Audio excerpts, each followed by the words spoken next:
Hello student, आइए ध्यान देते हैं इस पर।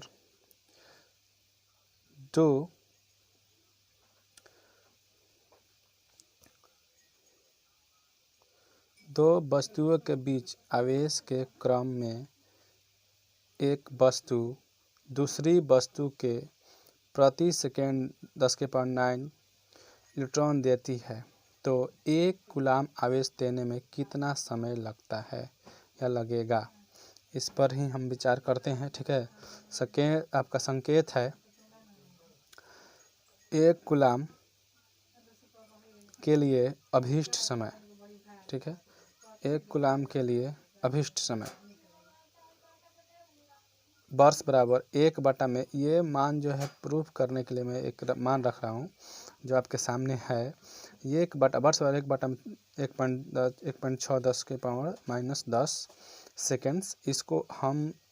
इसको हम यहाँ पर इसको निकाल कर जब ये माइनस में है, इसको जब ऊपर भेजेंगे तो ये प्लस में हो जाएगा। ये आप सब भली बातें जानते हैं। 1/1.6 है, इसको हम भगा देते हैं तो 0.625 × 10⁻10 सेकेंड होगा। इसमें से 1/10, जैसे कि फॉर एग्जांपल मैं यहाँ बताना चाहूँगा कि अगर मान लीजिए कि यहाँ पर 10 × अगर 10⁻10 सेकेंड कर दिया जाए तो ये जो आपका 10 × 10⁻9 सेकेंड है। 1/10 को अगर हम इसमें ऐड करते हैं तो 1 पॉइंट इधर से यहाँ ला देगा, मतलब कि ये 6.1 हो जाएगा। ठीक है, उसके बाद ये 10⁻9 सेकेंड हो जाएगा। ये जो है कूलाम का एक सूत्र है जो कि इलेक्ट्रॉन बराबर कूलाम बटा में माइक्रोन आवेश के नाम से जाना जाता है, बराबर 10 के पावर। ये सिर्फ ये लिया गया है, ये वाला भाग को लिया गया है।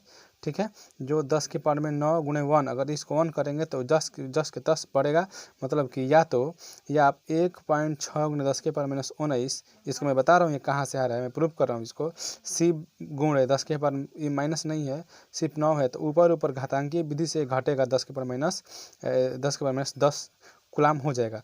ये मैंने यहाँ पर इसको अच्छे से प्रूफ किया है। ठीक है, उसी तरह से मैं इसको बताना चाहूँगा कि आवेश के क्वांटीकरण जो होता है जिसमें मुक्त आवेश राशि होते हैं, अर्थात Q बराबर ±NE। ठीक है, मतलब आवेश इलेक्ट्रॉन। ठीक है, इसको बढ़ते हैं, जैसे कि इलेक्ट्रॉन बराबर ±1.6 × 10⁻19 कूलाम 19 कूलाम। यहाँ पर इसका मान सीधी इस तरह से रखा गया है और उसमें इसको जो इसमें मान इसका आया है उसे करने के पश्चात रखे हैं तो हम जो वर्ष के मान रखे हैं वो आया है। ठीक है, अब देखिए, अब इस पर ध्यान देंगे। ठीक है, कि आवेश हमेशा द्रव्यमान से संबंधित रहता है। ठीक है, मतलब कि पृथ्वी पर द्रव्यमान है और द्रव्यमान जहाँ पर रहता है वो कुछ आकर्षित करता है। जैसे मान लीजिए कोई भी चीज़ आकर्षित करता है तो छोटी मोटी चीज़ आकर्षित करती है तो उस आकर्षित में आने वाली छोटे आवेश को, ठीक है, आवेश को विद्युत आवेश के नाम जाना जाता है। अब विद्युत आवेश के जो ऊपर होता है उसे स्तरित विद्युतीय कहा जाता है। ठीक है, जो आप चैप्टर पढ़ रहे हैं, ठीक है, उस चैप्टर पर इस तरह से देखिए, मैं बताना चाहूँगा कि आवेश क्या है। किसी पदार्थ की छोटे कण जिसमें आकर्षण तथा धन प्लस ऋण आवेशित कण पाया जाता है उसे आवेश कहते हैं। इस आवेश को हम मानेंगे एक शीशा लेते हैं। ठीक, एक शीशा लेते हैं। ठीक, और शीशा से हम क्या करते हैं, ऊनी वस्त्र लगाते हैं तो ये इस ऊनी वस्त्र जो है शीशे में आके लग जाएंगे बिंदु बिंदु। तो उस तरह से जो लगेंगे उसे ही हम लोग इलेक्ट्रोस्टैटिक्स कहते हैं, हिंदी में स्थिर वैद्युतिकी कहते हैं। उसी के अंडर में आता है विद्युत आवेश, उसी के अंडर में आता है इस न्यूमेरिकल। इस तरह से हम प्रकाश वर्ष या समय हम निकाल सकते हैं।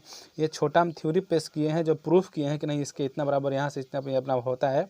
अब धीरे धीरे मैं आपको न्यूमेरिकल की तरफ ले जाने की इशारा कर रहा हूँ। ठीक है, हमें आशा है, पूर्ण विश्वास है कि आप समझ रहे होंगे। अगर समझने में कोई प्रॉब्लम हो रही है तो मुझे कमेंट करें या फ़ोन करके डायरेक्टली मुझे बोल सकते हैं कि नहीं सर, मुझे ये जो है प्रॉब्लम लग रही है, यहाँ पर दिक्कत है, तो मैं उस पर ध्यान दूंगा, ज़्यादातर ध्यान देने की चेष्टा करूँगा और कोशिश करूँगा कि आपके जो वीडियो हो अच्छे से अच्छे अपलोड हो। Thank you.